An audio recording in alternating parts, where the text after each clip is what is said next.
안녕하세요. 오늘은 피할 수 없는 운명을 강의하는 날입니다. 179번째 시간이고요. 자, 피할 수 없는 운명. 사주팔자를 정확하게 파악을 하다 보면 사주 속에 들어있는 오행들이 있죠. 오행들이 움직임을 알 수 있습니다. 어떤 오행이 태하고 어떤 오행이 강하고 어떤 오행이 극을 하고 극을 당하는지, 또 어떤 오행 때문에 일간이 살아난지를 알 수가 있다는 얘기죠. 그거를 면밀히 자세히 살피게 되면 사주 속에 피할 수 없는 운명을 들여다볼 수가 있습니다. 그래서 사주 연구 파악하는 게 그렇게 중요하다는 얘기죠. 자, 피할 수 없는 운명, 오늘은 관제입니다. 관제 얘기를 해보려고 하거든요. 관제라는 거는 바로 소송, 또 뭐 경찰서에 왔다 갔다 하는 거, 이게 전부 관제죠. 이 관제가 있는 사주팔자는 사주의 관성이 바로 관이죠. 관이 무너져 있는 경우가 대부분입니다. 이 무너져 있는 것도 식상이 강해서 관성을 쳐가지고 관성이 무너지는 경우도 많다는 얘기죠. 식상은 관을 치니까.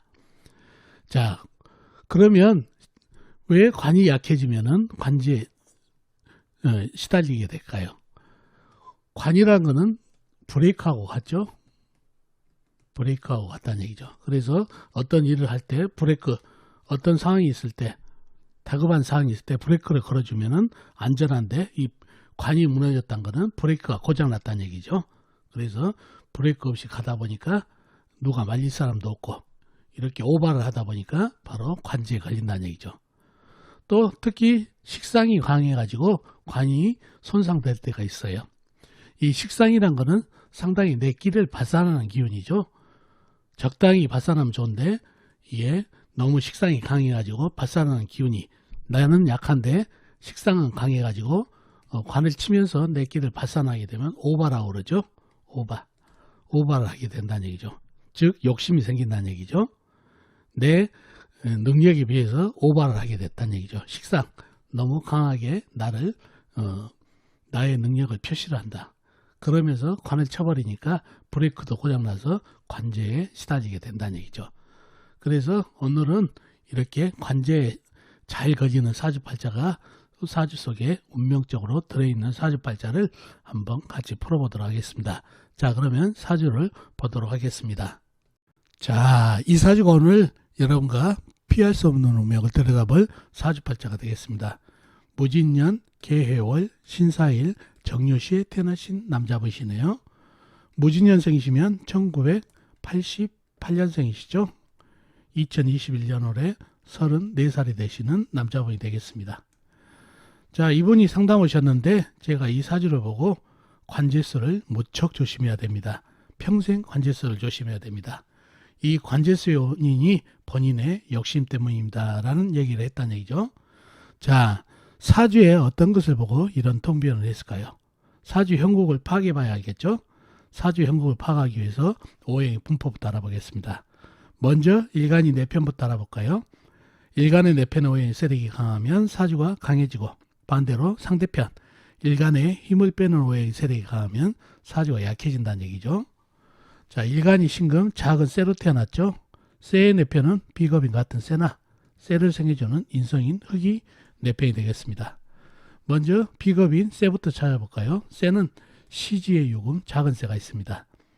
그리고 다른 데는 없고 지장간, 일지, 사환의 경금 큰 쇠가 암장되어 있네요. 다음에 쇠를 생겨주는 인성인 흙을 찾아볼까요? 흙은 연간의 무토, 연지의 진토 큰 흙이 있습니다. 그리고 다른 데는 없고 지장간, 월지, 해수환의 무토, 일지, 사환의 무토가 암장되어 있네요. 자, 그러면 나와 있는 내편은 유금 작은 쇠와 무토진토 큰 흙이 있네요. 자, 상대편도 한번 찾아봐야 되겠죠. 상대편은 뭔가요? 일간의 힘을 빼는 오해. 식상 일간이 생하면서 힘이 받고, 재성 일간이 극하면서 힘이 받고, 관성 일간이 나를 극하니까 일간이 힘이 약해지는 이 세 가지가 상대편 오행이 되겠습니다. 식상은 뭔가요? 쇠가 생해주는 오행이니까 물이 되겠고, 재성은 나무, 관성은 불이 되겠습니다. 먼저 식상인 물부터 찾아볼까요? 물은 월간의 개수 작은 물, 월지의 수 큰 물이 있습니다. 그리고 다른 데는 없고 지장간, 연지, 진토 안에 개수, 작은 물이 암장되어 있네요. 다음에 재성인 나무를 찾아볼까요? 나무는 사주팔자에 나와 있는 건 없고 지장간에만 있습니다. 연지, 진토 안에 열목, 월지, 해수 안에 간목, 큰 나무가 암장되어 있네요. 다음에 관성인 불을 찾아볼까요? 불은 일지의 사와 큰 불, 시간의 정화, 작은 불이 있습니다. 그리고 다른 데는 없고 지장간에 없고요.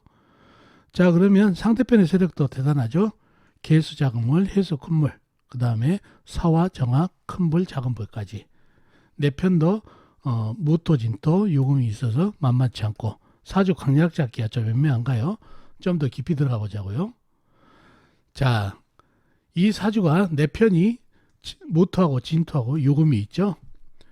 자, 무토하고 진토는 물에 갇혀가지고 나한테 생을 못 주죠. 또 생을 준다 하더라도 무토 진토는 어마어마하게 큰 흙이 되겠죠. 그러니 토다금매로 쇠에게 생을 준 게 아니라 쇠를 묻어버리는 그런 형국이 되다 보니까 도움이 안 됩니다. 그러니 내 편이라고는 유금과 사환의 경금밖에 없어서 사주가 약해졌네요. 결국은 이 무토진토가 신금에게 힘을 못 주기 때문에 사주가 약해졌습니다. 그런 사주팔자가 됐네요. 자, 그리고 사주를 보면은 이 사주에서 가장 강한 운이 뭔가요? 사화하고 정화, 작은 불, 큰 불이 있는데 이 불이 강한가요? 자, 개수, 해수는 어떤 불인가요? 작은 물, 큰 물이 합쳐져서 큰 물이 형성됐는데 물은 불을 한 방이면 꺼버리죠. 사화는 거의 흙이 막아주던가 아니면 큰 나무가 통과를 시켜주면 건재할 텐데 물이 개수하고 해수하고 합쳐진 물이 사화를 한 방에 쳐버리네요. 수국화로 사회충이 되면서 사화가 꺼져버리네요. 그러면 이 개수, 해수가 정화한테도 영향을 미치죠. 그러니 불이 많이 약해졌습니다. 그러면 가장 강한 오행은 사주의 물이 되겠습니다. 물이 사주의 병이 됐다는 얘기죠. 이게 식상이죠. 식상이 병이 된 그런 사주팔자가 되겠습니다. 자, 그런 사주팔자가 됐고, 자, 제가 관제를 주의해야 된다는 얘기를 했죠. 사주에 무엇을 보고 그랬을까요? 관제를 뜻하는 건 뭔가요? 바로 관제는 불이, 관성이죠. 관성은 불이 되겠다는 얘기죠. 쇠로 태어났으니까. 그래서 불의 동태를 봐야 되는데 큰 불 사화가 물에 꺼지고 정화도 거의 위태롭죠. 신금유금에게도 자칫하면 이 냉기에 꺼질 수 있는데 개해라는 물이 영향을 미치고 있어서 불이 거의 소멸하기 일보 직전에 사주팔자가 됩니다. 그래서 불이 이렇게 꺼져가고 있어서 관이 소멸하고 있어서 관제를 주의해야 된다는 얘기죠. 이렇게 사주에 관이 허약하면은 브레이크가 고장난 거하고 똑같거든요. 그래서 관제를 조심해야 된다.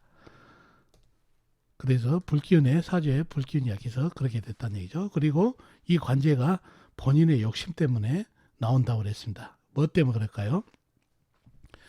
사주에 식상이 강하신 분들 있죠. 특히 본인이 신약하면서 약하면서 식상이 강하면은 이 쇠가 많은 힘을 식상에게 뺏겨버리죠. 그러니 이 약해진 힘을 보충하기 위해서 안간을 한다는 얘기죠. 배우려는 것도 배우고 재물도 욕심대로 벌어보려고 욕심이 많이 생긴다는 얘기죠. 약한 나를 보충하기 위해서. 다른 것보다 이 식상이 강해서 약해진 사주는 특히 사주가 약사주지만 기질이 강기질을 가지고 있다는 얘기죠. 그러니 남한테 지지하려는 성격이 있고 그렇다 보니까 자기 능력 발휘를 자기 능력에 비해서 능력 발휘를 더 하려고 하다 보니까 욕심이 자꾸 생긴다는 얘기죠. 그리고 사주에 관이 좀 살아있으면은 그런 욕심이 생기더라도 이 관이 브레이크라는 얘기죠. 브레이크를 좀 잡아주면 덜 하는데 이 브레이크가 불이 꺼지다 보니까 브레이크가 고장났다는 얘기예요. 그러다 보니 이 브레이크를 못 잡고 이 욕심으로 인해서 자기 능력 밖의 일을 저지르다가 관제에 시달릴 수밖에 없다는 얘기죠. 그리고 토다금매가 되더라도 인성이 강하니까 역시 욕심이 많은 거고요. 아무튼 이렇게 식상이 강한 사주는 사주가 강기질을 가지면서 이렇게 욕심을 내 사주가 약한 것을 채우려고 많은 걸 노력한다는 얘기죠. 그래서 식상이 강한 사람들은 자기의 능력을 보충하기 위해서 여러 가지를 기술도 배워보고 남들이 하지 못한 것을 해보려고 노력을 많이 하는 그런 타입. 남에게 지지 않으려고 보충하려는.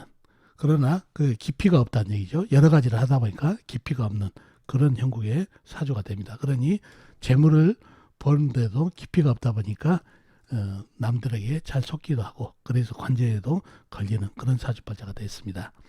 자, 그래서 이 사주는 사주의 불기운이 관성이 힘을 잃어가지고 물에 의해서 꺼져버렸기 때문에 관제수, 불이 관제를 뜻하기 때문에 관제수를 매우 조심해야 될 사주팔자가 되겠습니다.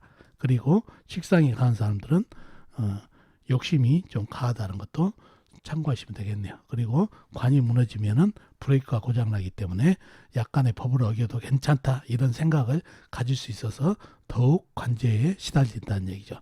그래서 평생 법을 잘 지켜야 되고 사소한 법도 잘 지켜야 된다는 통변이 나오는 사주가 바로 이런 사주팔자가 되겠습니다. 자, 그리고 이 사주의 용신은 뭔가요? 용신은 사주의 병이 물이죠. 물을 막아줄 수 있는 모토가 용신이 되겠습니다. 진토가 수토 정도 됐으면 좋았을 텐데 진토는 물을 뿜은 흙이라 이 물을 막지 못하죠. 그래서 모토로서 물을 막아주는 용신이 되겠습니다. 그런 사주가 됐고 희신은 뭔가요? 운에서 오면 좋은 희신. 역시 물이 병이기 때문에 운에서 불이와 가지고 화생토를 해주면 진토도 단단해지고 무토도 단단해지면서 물을 막을 수 있고 또 나무가 와도 괜찮겠네요. 감목이나 인목, 큰 나무가 와도 괜찮겠습니다. 이 물을 목생화로 빨아들이니까 사주에 병이 물을 갖다가 빼낼 수가 있어서 좋은 희신이 되겠습니다. 그런 사주팔자가 됐네요. 그래서 희신은 큰 불기운과 큰 나무가 희신이 되는 사주팔자가 됐습니다. 자, 이렇게 관제가 있는 사주팔자를 풀어봤습니다. 자, 오늘은 사주 속에 관이 무너져서 법이 무너진 사주팔자가 된 관제를 매우 조심해야 될 사주팔자를 풀어봤습니다. 자, 어떻습니까? 오늘 사주풀이 도움이 되셨나요? 도움이 되셨으면 좋겠습니다. 그럼 다음 시간에 뵙도록 하겠습니다. 안녕히 계세요.